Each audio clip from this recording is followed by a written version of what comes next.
de retour à Entre nous, exclusivement sur les ondes de TV Rogers.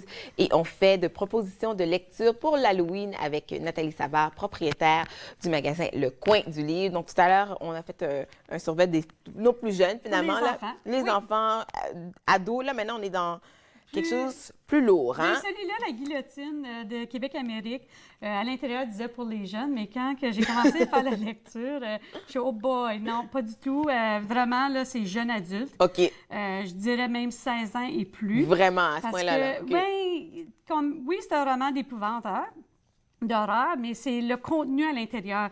Comme moi, personnellement, si une école m'arriverait puis dirait, là, je serais, non, vraiment, là, c'est comme... C'est trop... C'est vraiment secondaire. Laissez-les pas pour les 7 et 8, parce que les 7 et 8 sont juste 12-13 ans. Ouais. C'est vraiment comme... C'est 4 étudiants qui étudient en journalisme. OK. Et justement, dans le temps d'Halloween, ils décident de faire un reportage spécial. Puis ils voient cette maison abandonnée. Donc, puis c'est avis de pas de passer la barrière. Donc, elle est vraiment comme encagée, barricadée, c'est ça, OK. Donc, les jeunes étudiants décident d'y aller quand même. Puis c'est bizarre parce que sur le chemin, ils rencontrent un monsieur en cheval, puis ils se posent la question. Puis, qu'est-ce que j'ai aimé de ce roman-là, c'est qu'il y a de l'historique aussi. Donc, les premières personnes qui ont habité cette maison-là, oui, OK, il y a eu des meurtres. OK. Donc, il y a vraiment des meurtres à l'intérieur de ce roman-là. Et puis là, la deuxième famille également. Donc là, les jeunes sont curieux de savoir. Ils ont fait des recherches sur cette maison-là. C'est-tu vraiment un mythe ou c'est vraiment une maison hantée? Donc là, ils décident, ces 4 jeunes-là, d'y aller. Donc, ils sont 3 au départ parce qu'il y en a un qui a vu que lui, le chef du journal de l'université, décide de rester en arrière. OK. Puis ils vont il était peu heureux, lui. Oui, ou en tout cas, ils décident de les rejoindre après. Puis il y en a même une, elle n'est pas capable, après 2 jours, elle a des cauchemars de son père qui est décédé. Wow! Donc, oui, c'est en vraiment... lien peut-être avec la maison ou quelque chose? Ben, On sait. par après, quand tu lis l'histoire, tu vois vraiment là, que oui, tout est un lien avec la maison, mais tu te poses vraiment des questions. C'est-tu quelqu'un qui joue des tours? C'est-tu vraiment arrivé? Il y a un chien qui les observe. Le chien, est-tu vivant? Il est-tu mort? C'est-tu un fantôme?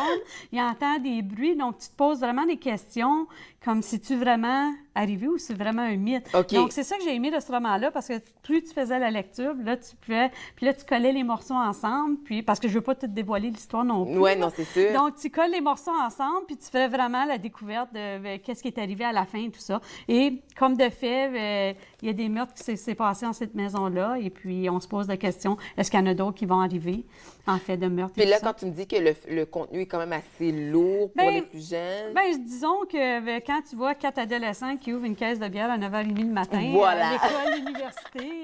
c'est pas l'exemple qu'on veut... Exactement. C'est pas l'exemple qu'on veut donner même au secondaire. Donc, c'est ça pour ça que j'ai reclassé ce livre-là pour jeunes adultes. OK. Mais l'histoire est très bonne.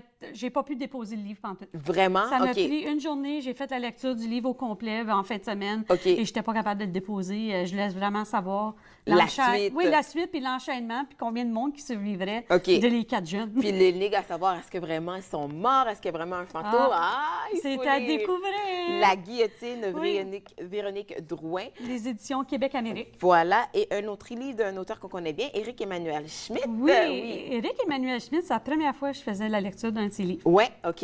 Et j'ai adoré sa plume. Parce qu'il est reconnu pour sa plume, entre autres. Là, et puis le côté philosophe. Donc, celui-là, très bizarrement, il va parler d'attentats. Parce que encore là, on tombe encore dans le journaliste. C'est bizarre comment le lien, oui. Les liens que ça s'est tout fait en fin de semaine.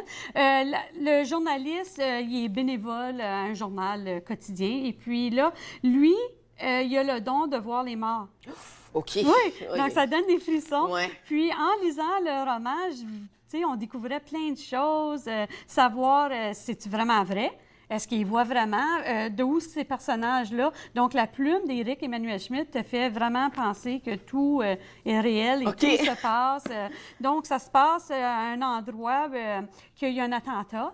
Là, il est comme un peu coupable, le journaliste, parce qu'il était sur les lieux.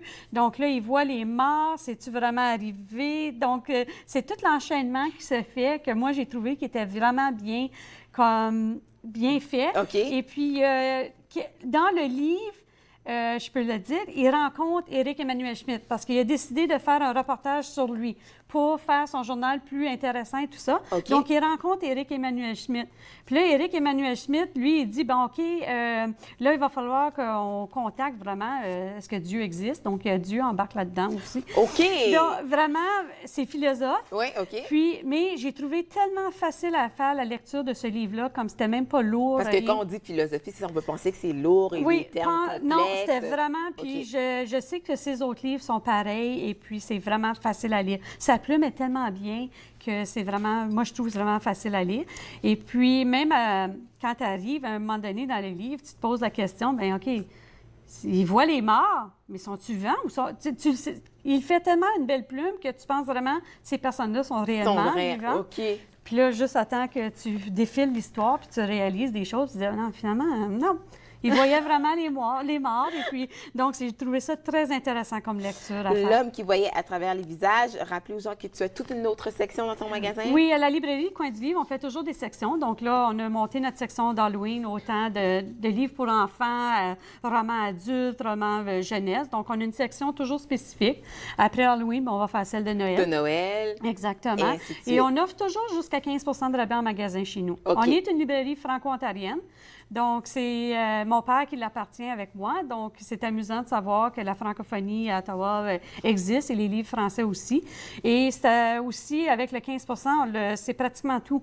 Il y a juste les manuels scolaires qui n'ont pas de rabais. OK. Les DVD, jeux et CD, c'est 5 de rabais. Mais tout le restant du livre, dans le magasin ou qu'on le commande, c'est 15 C'est 15 de rabais. Et donc, Oui. ça vaut la peine de faire un petit tour. Exactement. Tu vas nous revenir au mois de novembre pour des recettes. Des livres de recettes, promis, 4 livres de recettes avec 4 recettes comme d'habitude. Comme d'habitude. Faut que Merci tu lui beaucoup, goûtes. Nathalie Savard. Merci. Donc, allez la rendre visite ou visiter son site web pour les détails. Nous, on fait une pause capsule avec Michel Prévost.